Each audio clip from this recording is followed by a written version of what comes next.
30 years ago, Vietnam was poverty-stricken. Now it may be overtaking Canada. But first, please subscribe, ask your friends to, and PayPal, because we aren't paid by Justin Trudeau Liberals. Dean Baxendale is not only the publisher of Optimum, the president, he gets around the world a lot, and you're observing what's going on in the world. And Vietnam, as I said, was poverty-stricken. In 30 years, it's rich. Where are we? Where are we?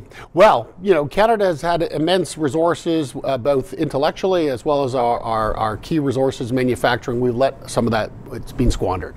A country like Vietnam, which now is being used for a number of organizations, from Apple to Nike, et cetera, to decouple from China, the investments are coming to countries like Vietnam to, again, get a low-cost manufacturer for products and services, but ultimately it will build their economy up even more, and we'll be able to move away from China. So, you said decouple from China. Everybody understands why we can't rely on China anymore, because it'll be to our detriment.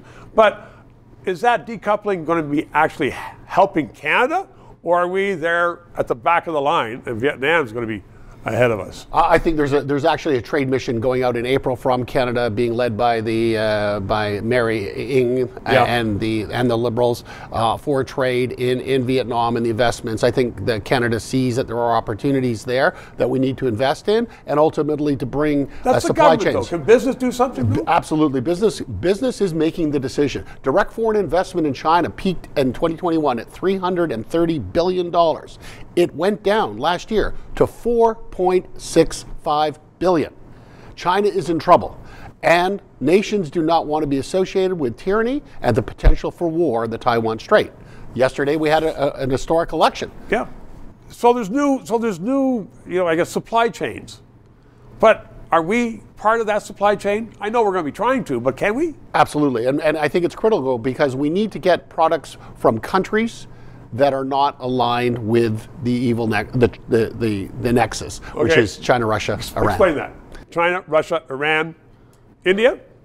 No, India is an interesting country. No, India has its own agenda. Yeah. I think India, we have to look at investing in. They're independent. Nobody is going to go into India in the same way we went into China. That's clear. Wall Street, Bay Street, Fleet Street are telling India we want a different relationship. And it's not the same as we had with China. No, because we've learned to sell our technology, or to allow it to be stolen, in many cases with China. You know, we're the ones holding the empty bag. Correct. We've let a lot of intellectual property go, and it's time that we start to fight back on that. We just started by a ruling by the judge in Canada to stop a student studying for his master's degree here in Canada. The first and very important step, so that IP, intellectual property, is not stolen and taken back to China. Let's keep our smarts here. Dean Baxendale, thank you very much. 3 minutes. This show provides independent analysis of the issues. We are not paid by the government.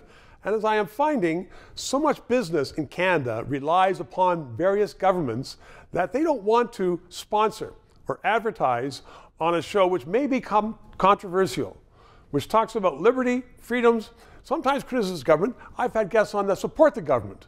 But people are saying, you know what? We don't want to bite the hand that feeds us, i.e. government, which is why I hope you'll subscribe and contribute to keep this show on the air.